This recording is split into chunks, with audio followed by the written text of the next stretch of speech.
Bismillahirrahmanirrahim. Innal hamdalillah nahmaduhu wa nasta'inuhu wa nastaghfiruh wa na'udzu billahi min syururi anfusina wa sayyiati a'malina. May yahdihillahu fala mudhillalah wa may yudlil fala hadiyalah. Wa asyhadu an la ilaha illallah wahdahu la syarikalah wa asyhadu anna Muhammadan abduhu wa rasuluhu sallallahu alaihi wa alihi wasallam. Ya ayyuhalladzina amanu taqullaha haqqa tuqatih wa la tamutunna illa wa antum muslimun. Ya ayyuhan nasu taqu rabbakumul ladzi khalaqakum min nafsin wahidah wa khalaqa minha zawjaha wa batha minhuma rijalan katsiran wa nisaa'a wattaqullaha alladzi tasaaluna bihi wal arham innallaha kana 'alaikum raqiba. Ya ayyuhalladzina amanu taqullaha wa qulu qawlan sadida yuslih lakum a'malakum wa yaghfir lakum dhunubakum wa may yuti'illaha wa rasulahu faqad faza fawzan 'azima. Amma ba'du fa inna ahsanal kalam kalamullah wa khairal huda hudan nabiyyi sallallahu alaihi wa alihi wasallam wa syarral umuri muhdatsatuha wa kullu muhdatsatin bid'ah wa kullu bid'atin dalalah. Ayyuhal ikhwah talabatul ilmi, para satidah rahimani wa rahimakumullahu jami'an. Alhamdulillah, dengan taufik Allah jalla jalaluhu kita kembali pada kesempatan yang mubarakah ini diberikan oleh Allah, dilimpahkan oleh Allah sebesar-besarnya kenikmatan, sebesar-besarnya rizki ketika kita masih ditolong oleh Allah Subhanahu wa ta'ala, berada di dalam jalannya nikmat, berada di dalam jalannya rizki Allah Subhanahu wa ta'ala.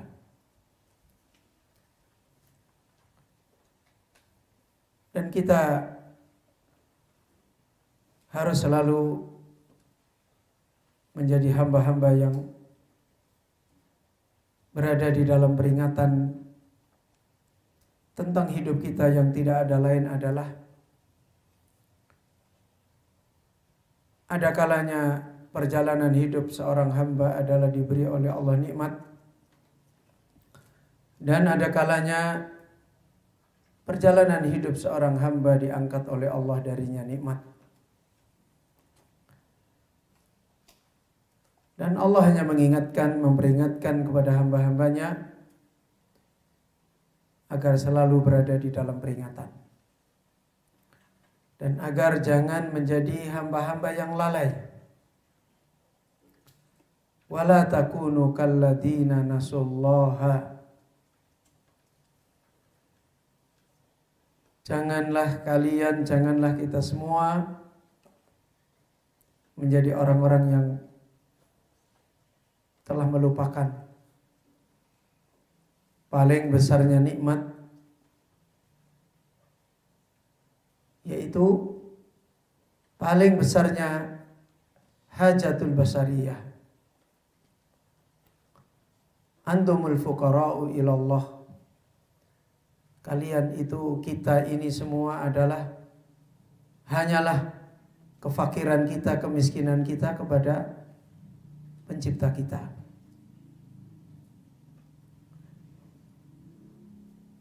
Sebagaimana Allah Azza wa Jalla juga mengingatkan ketika orang-orang yang mereka sudah tidak berada di dalam peringatan, ketika orang itu sudah lalai,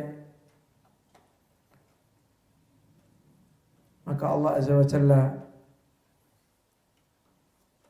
memperingatkan tentang keadaan yang akan terjadi pada mereka.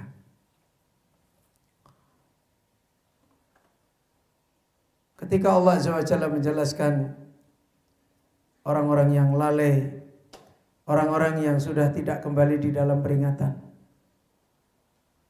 Faman a'rada an dzikri.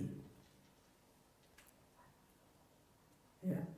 Barang siapa yang dia telah berpaling, tidak selalu di dalam peringatan Allah Azza wa Jalla, a'rada an dzikri, fa inna lahu ma'isatan dhanka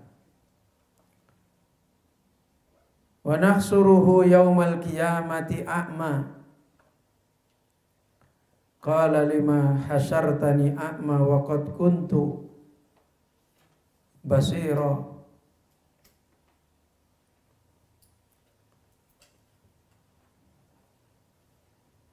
Kadzalika atatka ayatuna fanasitaha wa kadzalikal yauma tunsa.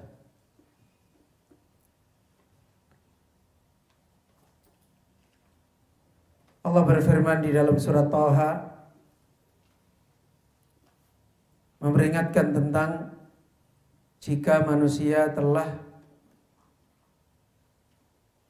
lupa, tidak kembali, hidup harus selalu di dalam peringatan terhadap paling besarnya nikmat untuk selalu berada di dalam peringatan, beriman kepada Allah, berada di dalam jalan Allah. Allah berfirman, faman a'rada an dzikri, barang siapa yang dia telah berpaling dari peringatanku, fa inna lahu ma'isatan dhanka, maka baginya adalah kehidupan yang sempit. Ya. Baginya kehidupan yang sempit. Itu di dunia dia langsung memetik dan langsung hidup, bukan lagi berada pada jalannya orang-orang yang sa'adah. Wa nahsuruhu yaumal qiyamati a'ma, dan kelak dia dimasukkan kepada orang-orang yang sudah tidak tahu apa-apa lagi tentang nikmat. Ditutup pandangannya tentang kemenangan hidup, tentang kemuliaan hidup, hanya dibuka pandangannya tentang kesengsaraan hidup. Wa nahsuruhu yaumal qiyamati a'ma. Kami kumpulkan orang itu nanti di hari kiamat a'ma, orang yang buta, orang yang sudah tidak bisa melihat. Padahal di hari kiamat sangat dibutuhkan, tidak ada lain kecuali kita akan menjadi hamba-hamba yang ditolong bisa melihat jalan menuju kemenangan. Perjalanan yang masih panjang dan harus punya pertolongan untuk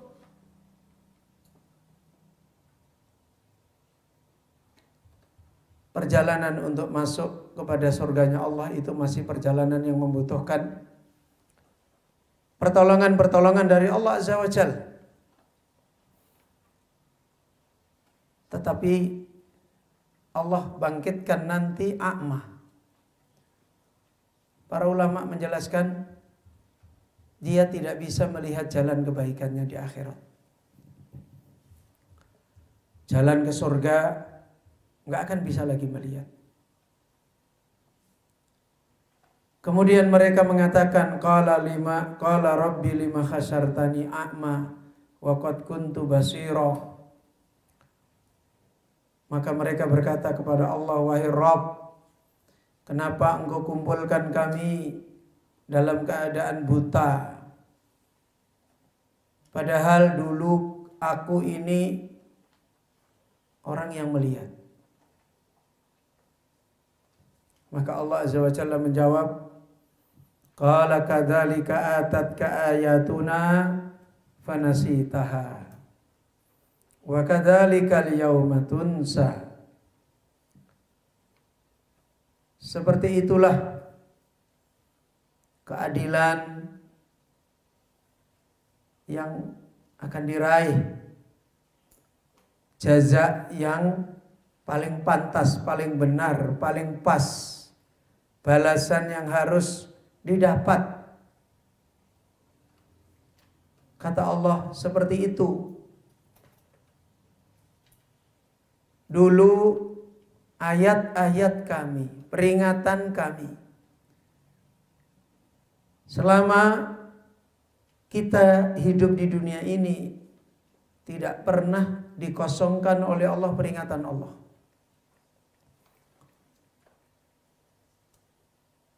Di hari-hari rusaknya kehidupan manusia pun masih ada. Makanya Allah masih menjaga agama ini, karena untuk mempersiapkan peringatan tidak boleh berhenti. Ada orang yang meninggalkan, ada orang yang dimudahkan oleh Allah mengambil. Dulu ayat-ayat kami datang kepada engkau, fanasitaha, maka engkau melupakannya. Hari ini al-yauma tunsa, ya karena engkau dulu melupakan, ya masa orang melupakan dibalas untuk diingat. Maka hari ini ya engkau dilupakan. Wa kadzalika najzi man asrafa wa lam yu'min bi ayati rabbih wala adzabul akhirati asyaddu wa abqa. Seperti itu kami memberikan balasan pada orang yang telah melampaui batas, enggak mau di dunia ini sebagai orang yang sudah diberi nikmat hidayah disuruh ngapain? Ya.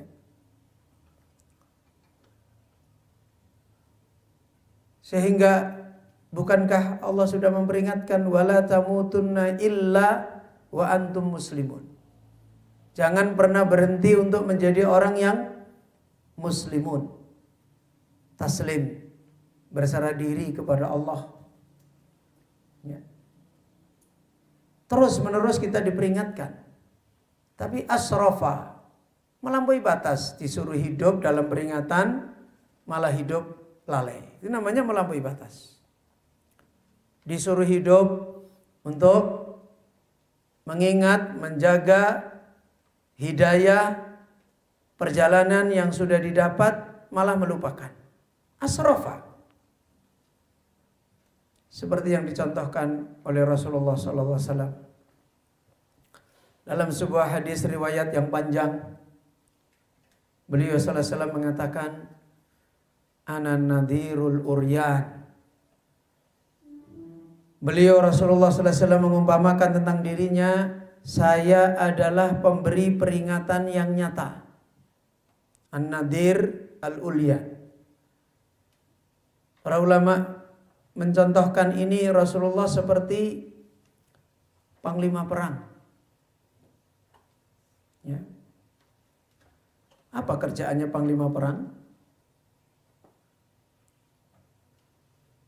Harus berjalan sebagai pemberi komando, pemberi perintah, pemberi keputusan, memperlihatkan masalah yang benar, memperlihatkan masalah yang tidak benar, kan begitu.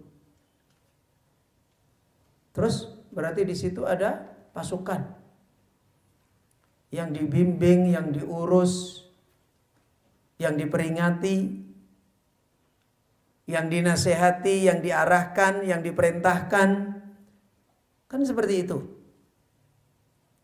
Maka kata Rasulullah, karena saya adalah ibarat seperti panglima perang. Apa pembicaraan panglima perang? Indomie rebus atau sayur lodeh? Panglima perang itu ya cerdas, melihat musuh ada di mana, kan begitu. Kita mau hancur apa enggak? Ada orang yang mau menghancurkan kita apa enggak? Maka saya melihat musuh. Dan biasanya yang melihat musuh dulu panglimanya atau anak buahnya? Ya panglimanya. Panglima nggak tahu apa-apa, malah musuhnya yang tahu. Saya melihat musuh dari jauh dan dia sedang menuju ke sini. Apa yang dilakukan sebagai panglima? Memperingatkan. Maka semua yang ada di situ diperingatkan oleh Rasulullah. Sekarang jangan kita di sini. Karena ada musuh yang mau datang menghancurkan kita di sini. Kata Rasulullah SAW, sudah, jangan istirahat. Kita bangkit, kita berangkat hari ini, malam ini. Kira-kira ketika panglima seperti ini kepada anggotanya, kalau secara umum anggota itu melihat perintah, peringatan seperti ini, dan yang melihat tadi siapa? Pemimpinnya atau semua melihat? Hah? Pemimpinnya saja atau semua melihat? Pemimpinnya saja. Kemudian ketika pemimpin ini memperingatkan seperti ini, yang dinasihati, yang diberi peringatan, apakah mesti semua percaya? Mesti enggak semua percaya? Harusnya semua percaya enggak? Iya. Pasti ada yang percaya, ada yang nggak percaya, apalagi malam-malam disuruh pergi. Ya udah, kita jangan di sini. Ini nanti kalau dia sampai di sini kita hancur. Kata panglima ini, ya kita sekarang berangkat, tinggalkan tempat ini, walaupun malam harusnya tidur, kita tetap tidak usah tidur, jalan. Maka kata Rasulullah, sebagian kaum mendustakan. Harusnya mendengar nggak? Harusnya mendengar atau mendustakan? Mendengar, wong dinasihati pemimpinnya kok. Untuk apa? Untuk keselamatannya, untuk kemenangannya. Kalau kemudian dia mendustakan, itu melampaui batas nggak? Melampaui batas. Sudah dikasih tahu, ini loh batasannya. Ada musuh, kamu harus pergi. Malam ini juga harus berangkat.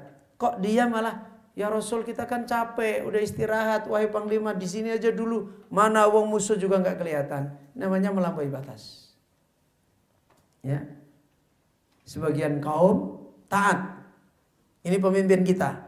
Ini memperingatkan kita. Dia tahu masalah. Selama ini membimbing kita. Selama ini memperjuangkan kita. Dan selama ini apa yang diperintahkan, diperingatkan selalu betul. Terus dia taat. Ini melampaui batas nggak?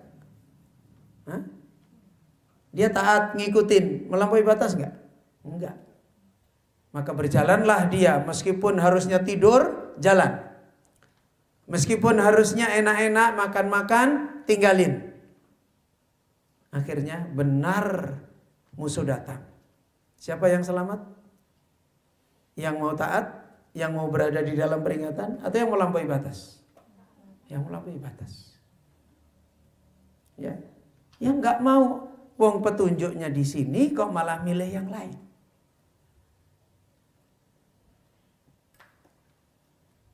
Sehingga Allah berfirman, kadzalika najzi man asrafa.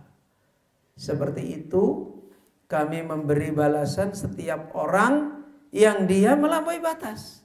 Udah dituntun, gini loh, gini loh, gini loh.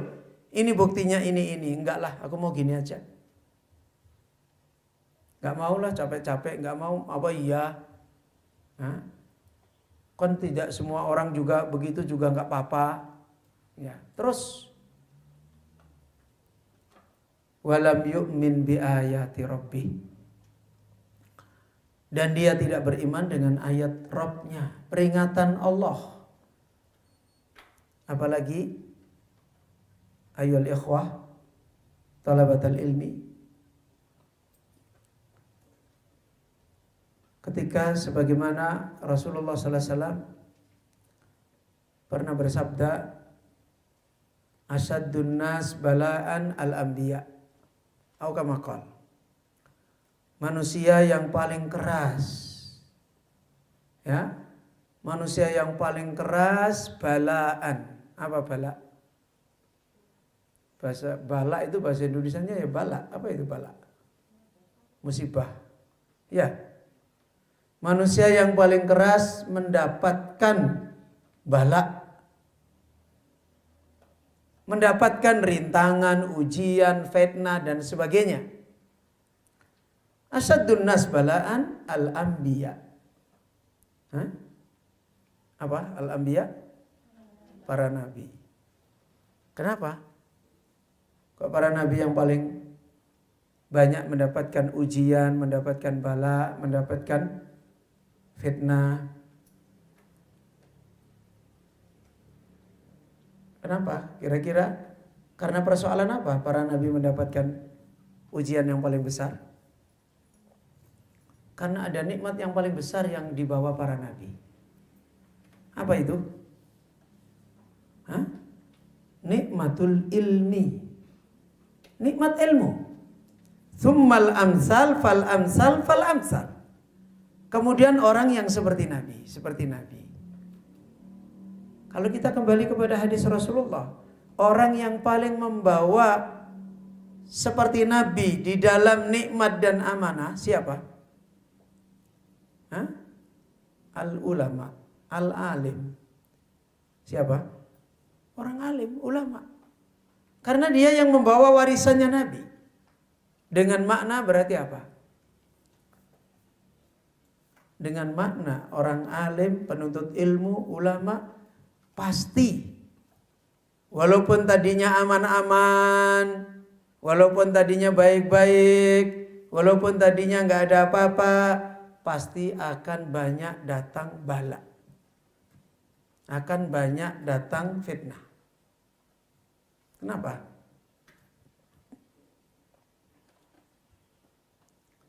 Dalam sebuah riwayat yang lain Rasulullah sallallahu alaihi wasallam memperingatkan, au kama qala, sebagaimana dibawakan al-Imam Ibnu Abdul Bar dalam kitab Jami' Bayanu Fadli Ilmi wa Ahli, an-nasu kal ma'adin. Manusia itu harganya, nilainya seperti barang tambang. Apa itu barang tambang? Contohnya apa barang tambang? Barang yang didapat dari ditambang atau penambangan. Apa contohnya? Emas, apa lagi? Perak, tembaga, ya kan? Besi, ya sejenis itu. Kata Rasulullah, manusia itu kayak itu loh. Coba, apa maksudnya barang tambang ini? Ada emas, ada perak, ada besi, ada apa lagi? Tembaga. Apa maksudnya? Beda-beda harganya. Ya kan? Ya. Tambang yang paling mahal harganya apa? Emas. Nah, manusia itu kayak gitu. Khiyaruhum fil jahiliyah, khiyaruhum fil Islam. Kalau dulu sebelum mendapatkan nikmat Islam kok dia itu emas, maka nanti begitu dia di dalam hidayah Islam pun juga emas, yang aslinya emas. Infaqihu, kalau dia fakih. Kalau dia memang punya perjalanan untuk itu. Coba. Tambang yang paling banyak diproses dengan ujian-ujian berat itu siapa? Emas kan? Emas itu untuk jadi emas, nampak kelihatan betul-betul emas, diambil dari tanah, luar biasa prosesnya. Itulah yang dimaksud bala. Makanya untuk jadi emas itu akan kena berbagai macam. Jadi walaupun Orang itu dulunya, kalau kita hari ini kok bisa kumpul menuntut ilmu, itu berarti dipilih. Berarti dari sononya ada potensi jadi emas. Oh ternyata ini emas.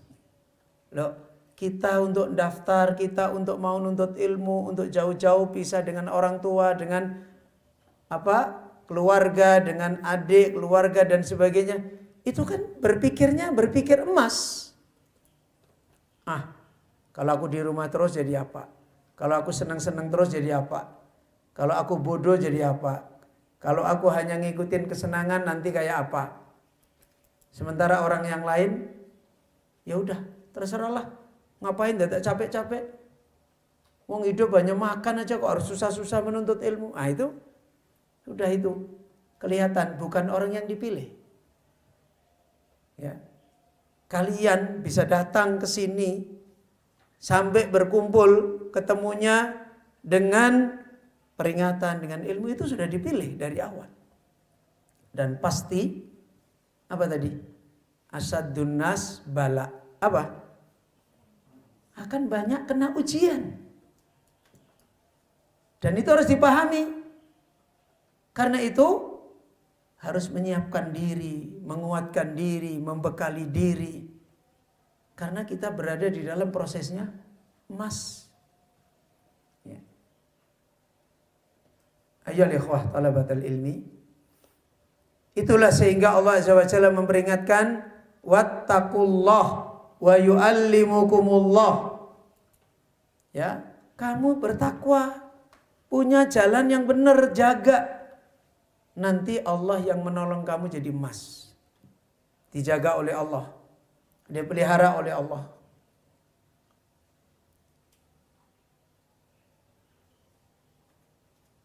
Dan disinilah letak hakikat sebenarnya nikmat. As-sabat ala sirat. As-sabat ala tariq. Bisa tetap tidak berubah di atas jalan. Seperti yang dinasihatkan oleh Rasulullah SAW, tariqan yaltamisu fihi ilman. Karena kebanyakan manusia sekalipun sudah menempuh jalan, sekalipun sudah berada di dalam jalan, potensi kenyataan tidak banyak orang yang bisa sabat ala sirat. Tidak banyak orang yang dipilih oleh Allah bisa istiqomah, bisa tidak berubah di atas jalan. Di saat yang sama, di jalan itu tidak pernah berhenti dari fitnah. Kekuatan apa? Apa karena kekuatan fitnahnya pergi? Enggak, fitnah berganti-ganti. Penuntut ilmu kemarin diuji dengan temannya, besok diuji dengan ustadznya, besok diuji dengan bapaknya, besok diuji dengan ibunya, besok lagi diuji dengan digigit nyamuk, macam-macam.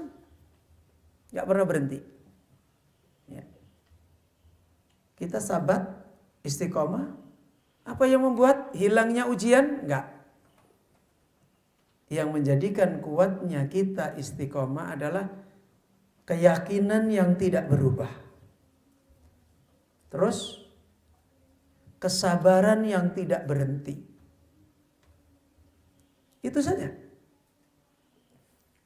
Karena itu Allah Azza wa Jalla menjanjikan di dalam ayatnya, wa ja'alna minhum a'immatan yahduna bi amrina.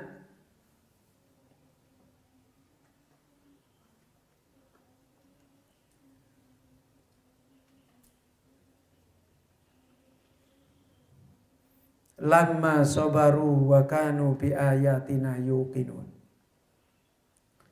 Yaitu di dalam surat As-Sajdah ayat 24. Allah memperingatkan, kami telah jadikan di antara mereka a'immah. Dipilih oleh Allah jadi orang yang membawa amanah ilmu yang pantas. Menjadi orang yang dijadikan oleh Allah pemimpin. Pemimpin di dalam ilmu berarti orang yang lurus. Orang yang bisa dipegangi, dicontoh, bisa membawa ilmu, memberi amanah yang benar dan seterusnya. Yahduna bi amrina, yang mereka selalu memberi petunjuk dengan perintah kami. Lamma sobaru, kalau sabar. Lamma sobaru, kalau sabar. Wa kanu bi ayatina yuqinun, kalau mereka yakin dengan ayat-ayat Allah. Ada orang sabar tapi hatinya lemah, hatinya tidak kokoh, lama-lama kesabarannya berubah enggak? Berubah. Orang terbiasa hidup kuat, kerja kuat, siap, saya itu pokoknya biar susah enggak apa-apa, berani.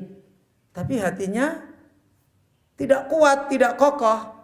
Kena omongan ini, kena fitnah ini, ada pikiran ini, berubah enggak lama-lama? Berubah. Ada orang akalnya, hatinya kuat, tapi tubuhnya enggak dibiasain, enggak dididik untuk sabar, jalani. Lama-lama keyakinan itu ya kosong, sesuatu yang enggak akan dijalani. Dan disitulah kita harus selalu berada di dalam peringatan agar kita terus berhari-hari mendidik diri, mendidik tubuh kita untuk sabar sampai menemukan manis. Ya, sampai menemukan manisnya. Karena tubuh kita tidak akan bisa menemukan manisnya sebuah jalan kalau enggak mendidik tubuh kita. Kita bisa ngambil contoh. Ada orang yang mungkin kita lihat kerjaannya hanya tukang becak. Hari pertama orang itu bawa becak, hari kedua 1 bulan, 2 bulan itu pasti tanya, enak nggak becak? Nggak ada orang bilang enak becak, nggak ada. Tapi kadang-kala setelah dia bertahun-tahun menjadi tukang becak, ditawari, Pak, tak kasih kerjaan yang lain Pak, biar enggak ini. Enggak lah, aku ini sudah nyaman kok. Itu sudah merasakan manisnya. Padahal kalau kita lihat, capeknya dorong becak. Ya. Dia sudah merasakan manisnya. Karena apa? Tubuhnya sudah punya kekuatan, dididik untuk sabar. Coba sekarang kalian, awal kalian datang ke sini, tubuh kalian langsung nerima atau banyak penolakan? Langsung, enaknya mondok, enaknya lebih enak dari di rumah, begitu. Semalaman begini, kok tidur begini sih? Kok makan begitu sih? Kok temanku begini? Kok guruku begini? Ya kan? Lah ngaku. Itu awal-awal. Lama-lama ada perubahan enggak? Lama-lama ada perubahan. Tubuh itu seperti itu. Tadi saya cerita sama Ustadz. Ada murid saya suruh balik ke Sulawesi. Kamu pulang ke Sulawesi, bikin pondok di sana. Dan kemudian alhamdulillah kita bikin pondok. Pondoknya hutan. Hutan tapi jadi kebun, jadi kayak hutan. Hutan tapi ada yang memiliki. Dulunya dikebuni 1 kali, habis itu ditinggal. Terus jadi hutan lah lagi. Nah kita beli, harganya murah, kita bikin pondok. Pondoknya dari kayu. Ini pondok kalian ini udah lumayan, ada ukir-ukirannya. Itu dari kayu, papan, dibuat rumah panggung. Kalau pengen tahu nanti tak kirimin gambarnya pondok itu. Ya. Terus saya bilang, kamu datang. Istrimu dibawa, anakmu dibawa. Dia udah mikir-mikir, gimana ini Ustaz? Kalau saya mungkin saya paksa mau, gimana istri saya? Gimana anak saya? Saya bilang, gini, kamu itu kan orang alim. Ya jangan tuntut istrimu mesti bisa kayak kamu. Tapi jangan dibiarkan istrimu kamu tinggal. Walaupun mungkin jalannya jauh di belakang kamu, anakmu. Tapi tetap kamu lihat dan kamu beri nasihat, kamu bimbing. Nah, begitu caranya. Terus waktu itu datang ke sana, bawa mobil, masuk ke hutan, kaget. Ya telepon saya waktu itu saya masih di Semarang. Ustadz, ini semua keluarga saya nangis. Kecuali saya sama anak saya yang masih bayi. Ya betul lah namanya anak bayi. Ya. Gimana dia tahu apa? Terus gimana ini Ustadz? Ya udah kan saya udah beri nasihat. Nah sekarang kamu harus bisa mendidik dirimu dan mendidik keluargamu. Sampaikan aja ke dia. Pertama, kalau memang belum bisa di sini, ya udah. Kita ke rumah orang tua dulu. Kamu tinggal sama bapak, sama ibu, saya tak ngurusin pondok, nanti mungkin tiap bulan saya pulang. Nah, itu yang pertama. Mungkin bisa berpikir agak ringan.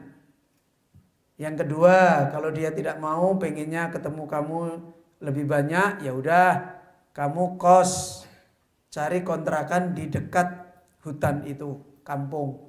Nanti tak carikan istrimu dan anakmu di situ, kamu ngurus pondok, tiap hari bisa pulang kalau malam. Nah, itu lebih ringan lagi kan? Ya, silahkan sampein, dipilih. Terus disampaikan sama anaknya, istrinya, kata dia, Ustadz semua nangis. Kenapa? Dia bilang, kita ini dijebak sama Ustadz Abu Izzi katanya. Di Semarang diseneng-senengin, diajak makan di warung, katanya mau dikirim di pondok, ternyata di tengah hutan. Ya saya bilang sama dia, itu manusia. Pertama menangis, sedih, seakan-akan ini bencana alam paling besar. Tapi itu cuma sekali. Nanti hari kedua sudah beda rasanya. Hari ketiga sudah beda. Setahun lagi sudah beda. Kalau mau sabar, harus dididik. 3 tahun lagi sudah beda. Dan satu ketika, harimu yang kamu anggap pahit ini, besok kamu akan selalu duduk sama istrimu mengenang itu. Dan itu satu manis yang kamu ingat. Wih, ternyata ya kita dulu nangis lucu juga ya. Terus kemarin terakhir ketemu saya ngomong, betul Ustaz. Sekarang kadang-kadang kita duduk sama istriku cerita, kenapa kita dulu lucu ya, kok bisa nangis ya. Padahal kita sekarang hidup dengan tenang, hidup dengan nyaman, kok nggak susah kayak dulu lagi.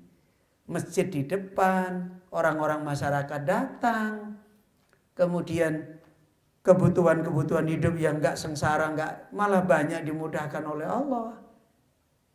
Itu manusia, itu hidup, itu tubuh. Ya, kalau kita nggak bisa mendidik diri, mendadak langsung baik, nggak ada. Sabar itu dibangun. Yang tadinya pahit akan jadi manis. Inna ma'al usri yusron. Dan itu harus dididik. Gak bisa inna ma'al usri yusron. Mana Ustadz yusronnya? Loh, itu yusron tetangga kita. Ya. Yusron itu harus dijalani. Tubuh, sabar kamu. Sabar kamu. Harus begitu. Nah, ini yang harus kita bangun. Kita harus selalu memperingatkan jalan kita. Untuk terus yakin. Untuk terus sabar. Adapun kita diberi oleh Allah, itu Allah Maha tahu. Yang tugas kita paling besar sekarang ini bukan aku sudah dapat ilmu berapa, bukan itu. Tapi berubah enggak? Ya. Begitu berubah, udah. Dan inilah yang harus kita peringatkan. Inilah yang harus kita selalu nasihatkan pada diri kita. Seperti ini yang harus kita fahami perjalanan ilmu ini. Sebagaimana yang terakhir kita telah dinasihatkan, kita harus tahu nilainya ilmu agar kita punya keyakinan, agar kita bisa mendidik diri. Kalau kita tidak tahu yang kita jalani ini adalah sesuatu yang mahal, ya kan? Lama-lama kita berubah jalan ini. Ya. Karena tadi sudah kita sampaikan, fitnah dan ujian itu tetap datang. Maka sebagaimana terakhir kita dijelaskan oleh beliau Syekh Abdul Razak di halaman 4 ya. Betul? Hah? Halaman 4 yang paling bawah. Nah, ya. Kemudian maka beliau mengingatkan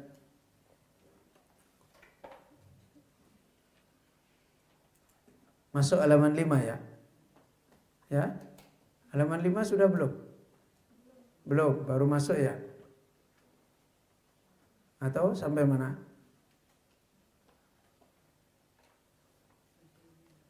Hah?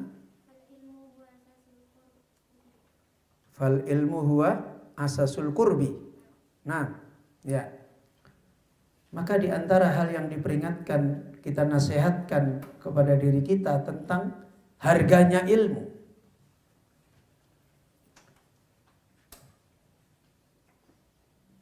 Yang ternyata Allah mengkaitkan harganya ilmu adalah harganya kita menjadi orang beriman.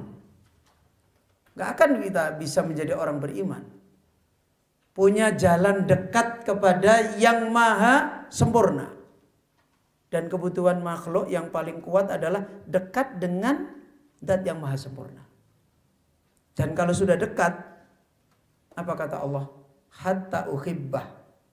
Allah cintai, berarti menjadi apa? Menjadi apa? Menjadi kekasih Allah. Sudah itu puncak yang paling tinggi manusia. Mahalnya nikmat hidup kalau kita sebagai makhluk yang lemah, yang membutuhkan Allah, dan Allah itu sempurna, nggak butuh kita. Kemudian Allah mencintai kita. Allah itu nggak butuh kita, tapi Allah mencintai. Dan kebutuhan kita yang paling besar adalah kepada Allah. Kemudian kita berhasil dicintai oleh Allah. Sudah itu puncaknya hidup manusia. Semua persoalan kebaikan akan dibuka oleh Allah. Semua keburukan-keburukan akan dijaga oleh Allah kalau itu kekasih Allah. Dan ilmu itu landasan untuk menjadi kekasih Allah. Ya, berapa banyak orang mengaku kekasih Allah, nggak benar, nggak diterima oleh Allah. Kata Allah menerangkan orang-orang yang seperti itu, nahnu akhibbaullah, nahnu abna'ullah wa akhibba'u. Orang ahli kitab kan mengatakan begitu. Kami itu anak Allah dan kekasihnya Allah. Benar nggak? Enggak. Allah tolak. Nah, orang sudah rusak agamanya, bicara tentang Allah aja jelek sekali. Bagaimana orang ahli kitab berbicara tentang Allah? Allah itu salisu salasah. Kan begitu. Allah itu kata mereka sepertiga dari 3. Dari 1 dia sepertiganya, berarti 3. Ini kan membicarakan Allah yang sudah bodoh. Membicarakan Allah yang salah. Bagaimana mau bisa kekasih Allah? Ya.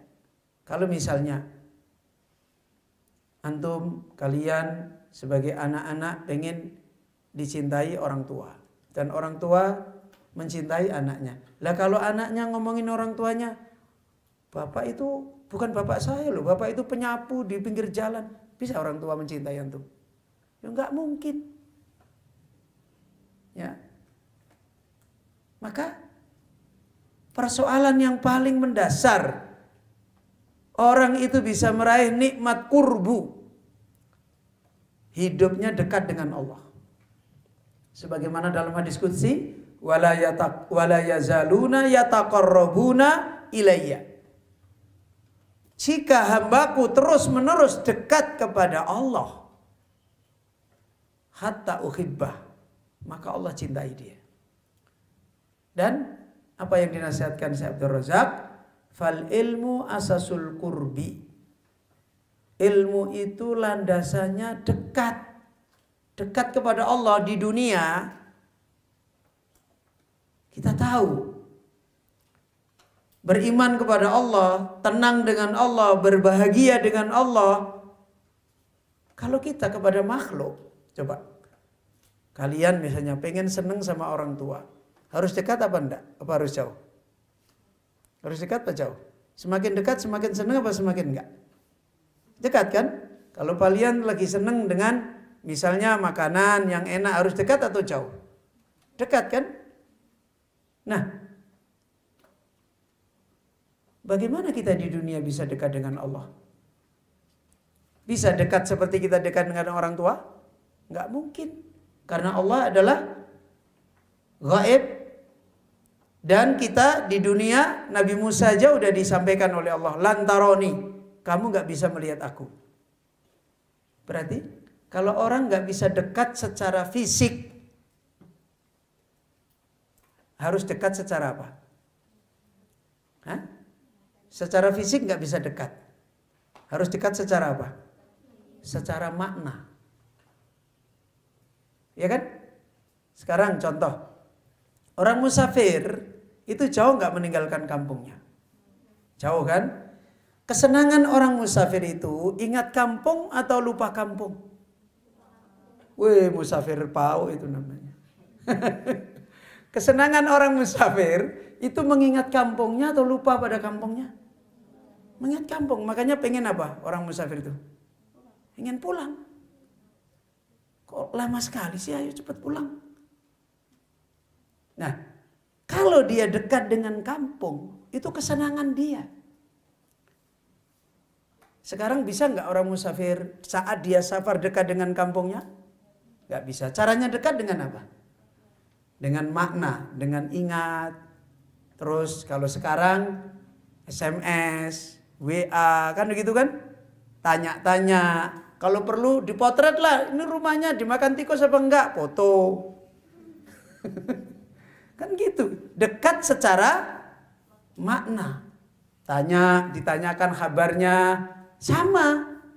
Lah kita ini tidak bisa dekat kepada Allah di hari ini, tidak bisa menjadi tetangga Allah di hari ini, seperti nanti di sorga.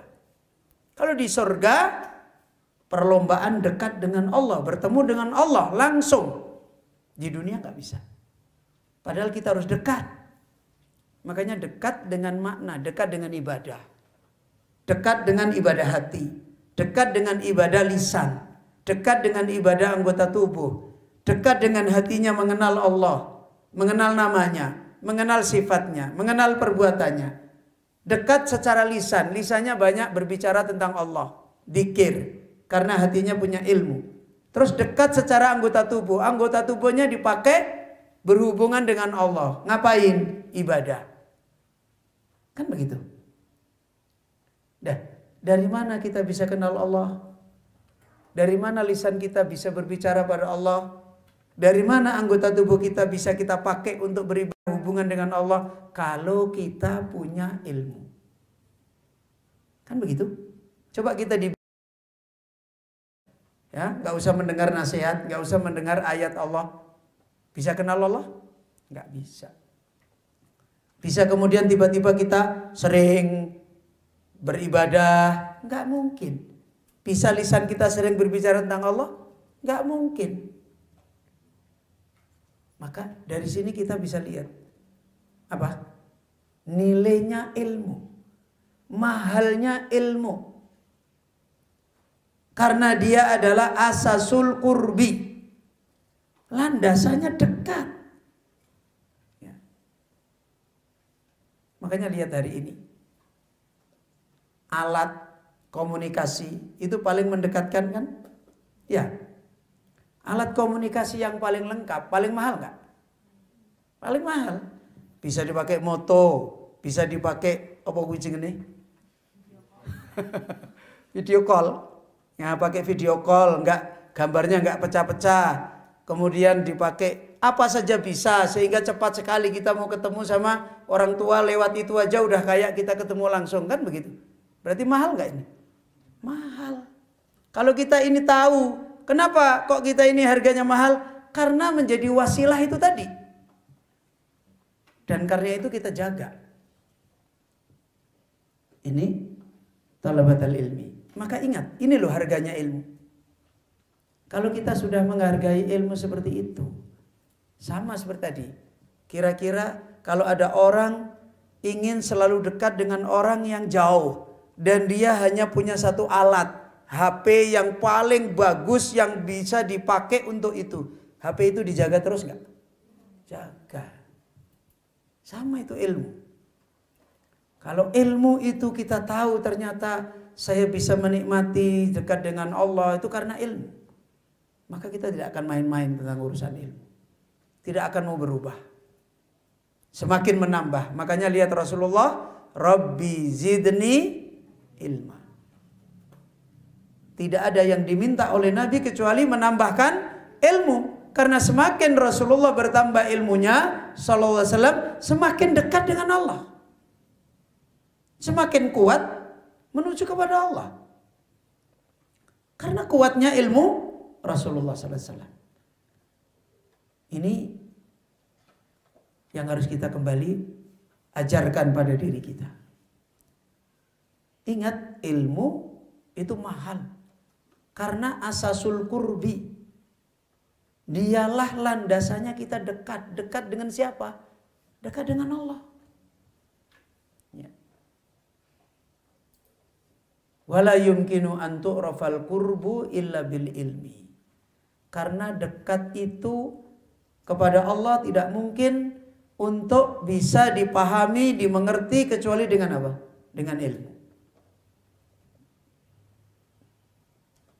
Kalian belajar apapun selain ilmu yang dibawa Nabi, bisa enggak? Bisa mendekatkan diri pada Allah? Bisa? Enggak akan bisa. Kamu lihat, kita lihat hari ini. Orang yang pintar dunia sampai profesor banyak enggak? Banyak. Bisa memperbaiki akhlak hanya dengan itu? Enggak bisa. Bisa beribadah dengan baik dengan itu? Enggak bisa. Ujung-ujungnya jadi profesor, jadi doktor, jadi pejabat. Banyak dosa, banyak maksiat. Enggak bisa beribadah. Apa harganya? Ya. Kalau dulu guru saya, harganya apa? Koyok pitik.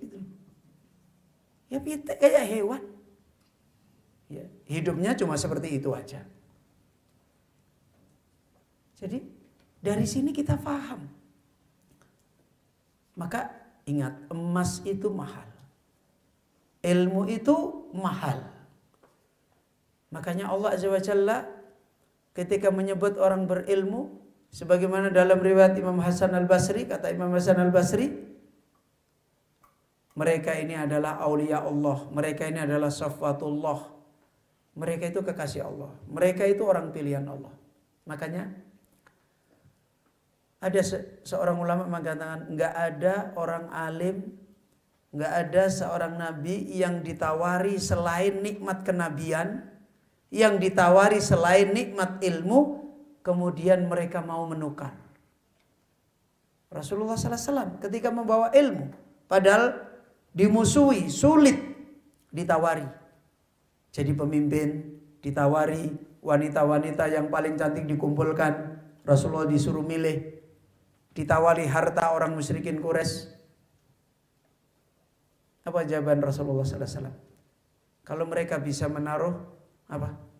Matahari di tangan kanan saya, bulan di tangan kiri saya nggak akan berhenti. Ulama itu ditawari apa-apa nggak ada yang mau. Kalau ada ulama, orang alim, penuntut ilmu, ditawari selain ilmu kok tertarik, ya memang nggak dipilih. Dan dia pasti nggak ngerasakan manisnya ilmu. Dia tidak merasakan manisnya ilmu itu asasul qurbu. Makanya kalau orang pinternya kayak apapun, kok nggak dekat dengan Allah, ilmu itu murah. Ditukar dengan kerupuk pun mau. Ya, ditukar dengan kesenangan sebentar pun mau. Dibujuk-bujuk subhat pun mau. Disuruh meninggalkan ilmu, oh ya nggak apa-apa. Kenapa? Karena ilmu dia itu harganya cuma di mulut. Cuma di akalnya. Ya kalau akalnya dikalahkan orang lain, berarti dia menilai ilmunya rendah. Kalau mulutnya dikalahkan orang lain, berarti dia menilai ilmunya rendah. Tapi kalau dia menikmati ilmu itu sebagai dekat dengan Allah, kenal dengan Allah, nikmatnya dia beribadah, nikmatnya taat, maka dibujuk seperti apapun nggak ada mau, enggak. Ya. Dulu waktu saya menuntut ilmu, bapak saya bilang, "Nang, anak wong ra duwe aja kok ya golek ilmu, untuk apa mbok wis kerja." Apa itu? Paham nggak artinya? Bapak saya itu pelaut, orang nelayan, orang yang hidupnya ya serba kurang. Ibu saya dulu pencari kayu bakar, hidup susah di kampung. Saya pergi menuntut ilmu, sering diomongin, dibujuk sama bapak saya. "Mbok nggak usah nuntut ilmu, orang tua nggak ada." Ya saya cuma diam aja, diem, nggak perlu bantah, dan jangan terpengaruh, karena kita udah ngerasain. Ya ternyata setelah dijalanin dengan sabar, dengan kuat, tidak ada yang pahit. Nggak ada yang kemudian menjadikan kita terpadal. Masya Allah, kalau saya lagi diajak melaut, kadang-kadang walaupun saya mondok pulang bantu orang tua pergi ke laut. Kalau udah pergi ke laut, waktunya sholat saya sholat. Waktu itu bapak saya belum mau sholat, padahal dulunya pernah mondok. Ya namanya hidup, ujian banyak. Saya kalau lagi sholat di perahu, bapak saya bilang apa? "Apa kamu kalau sholat ikannya pada lompat ke perahu?" Itu kita lagi sholat. Ujian itu banyak sekali. Kalau kita nggak kuat, tidak merasakan manisnya ilmu, ya sebentar akan rontok. Ini ayolah ikhwah. Dan kalau orang itu benar-benar ahli ilmu dan tahu harganya ilmu, tidak dihargai orang pun tidak apa-apa, karena dia sudah manis hidupnya dengan ilmu, dengan Allah. Manusia yang paling mulia di hidup. Gak akan mudah. Kena fitnah ini, bisa bedain dengan betul. Orang ngomong gini-gini, ya silahkan, buktikan saja. Ya dibuktikan aja. Wong hidup itu pasti jelas akan seperti itu. Sejarahnya ulama, orang alim, penuntut ilmu pasti dimuliakan oleh Allah, dijaga oleh Allah. Itu pasti. Sejarah mereka yang mulia, pasti mereka menjadi orang yang dekat dengan Allah. Karena itulah beliau Syekh Abdul Razak mengingatkan, walihada kana lil ilmi makanatul aliyah fi dinillah subhanahu wa ta'ala. Ingat, karena ini ilmu itu punya kedudukan tinggi di dalam urusan agama Allah. Urusan agama, urusan supaya kita beriman. Urusan agama supaya urusan kita taat. Urusan agama supaya urusan kita beribadah. Kan begitu kan?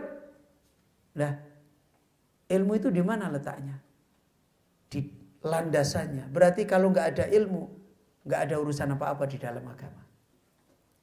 Makanya, mohon maaf, orang yang nggak belajar, walaupun dapat nikmat Islam, paling gampang berubah nggak? Paling gampang berubah. Tapi kalau orang dapat nikmat Islam, kemudian mau memegangi ilmu, orang yang paling kokoh, orang yang paling nanti di hari-hari ujian, hari-hari fitnah, orang lain tidak kokoh, dia diselamatkan oleh Allah. Itu orang yang mereka punya ilmu. Karena ilmu menjadi kedudukan tinggi. Kenapa? Walihada aidan kanal ilmu diya'an li sahibihi wa nuran fid dhulumat. Karena inilah maka ilmu itu hakikatnya adalah dia, penerang cahaya bagi pemiliknya. Orang lain gelap. Orang lain ada masalah kecil aja bingung. Penuntut ilmu, orang alim punya masalah besar terang. Ya. wa nuran fid dhulumat. Dan penuntut ilmu itu orang yang punya cahaya di dalam kegelapan. Orang dalam kegelapan nggak punya cahaya. Kita di dalam kegelapan punya cahaya. Dan umumnya orang kalau gelap tersesat apa enggak? Tersesat. Nah, orang yang mereka punya ilmu di dalam gelap aja enggak tersesat, apalagi di dalam terang. Dan itu manusia mahal. Dan hidup ini dulumat. Hidup ini banyak kegelapan. Ini ayoul ikhwah talabatul ilmi rahimani wa rahimakumullah. Apa yang kita tambahkan pada kesempatan yang mubarakah ini, dan dari sini menjadi kekuatan bagi kita kembali untuk membangun yakin kita di dalam nikmat ilmu, untuk membangun sabar kita terhadap perburuan yang mahal. Jangan ditinggalkan. Para ulama kita saja mengatakan, berhenti enggak? Enggak. Sampai kapan? Sampai meninggal dunia. Karena ini sesuatu yang mahal, jangan berhenti. Ya. Walaupun mungkin antum belajar Ustaz, tapi di sini katanya cuma 3 tahun sudah lulus, disuruh pergi. Itu kan di sini. Tapi ilmu, perjalanan hidup yang harus terus dijalani. Maka ayoul ikhwah talabatul ilmi, ini insyaallah yang kita tambahkan pada kesempatan ini. Semoga Allah Azza wa Jalla menolong kita semua, pertemuan kita untuk selalu memperingatkan perjalanan kita di dalam ilmu. Saya dan kalian itu sama. Bedanya saya lebih dulu. Ya kan begitu kan? Kalian belakangan. Karena saya dulu juga seperti kalian. Berpisah dengan orang tua, ya, orang lain main-main, saya harus belajar. Sama, nggak ada bedanya. Hanya saya duluan, kalian belakangan. Nanti besok lagi saya sudah nggak ada, kalian duluan, ada orang belakangan. Itu perjalanan hidup. Kita harus jelas menilai hidup ini mana yang mahal dalam hidup kita, sehingga kita tidak akan mudah berubah-ubah. Ya, kita akhiri majelis kita, dan saya mohon maaf jika ada kekurangan dan khilafan. Subhanaka Allahumma bihamdika asyhadu an la ilaha illa anta astaghfiruka wa atubu ilaik.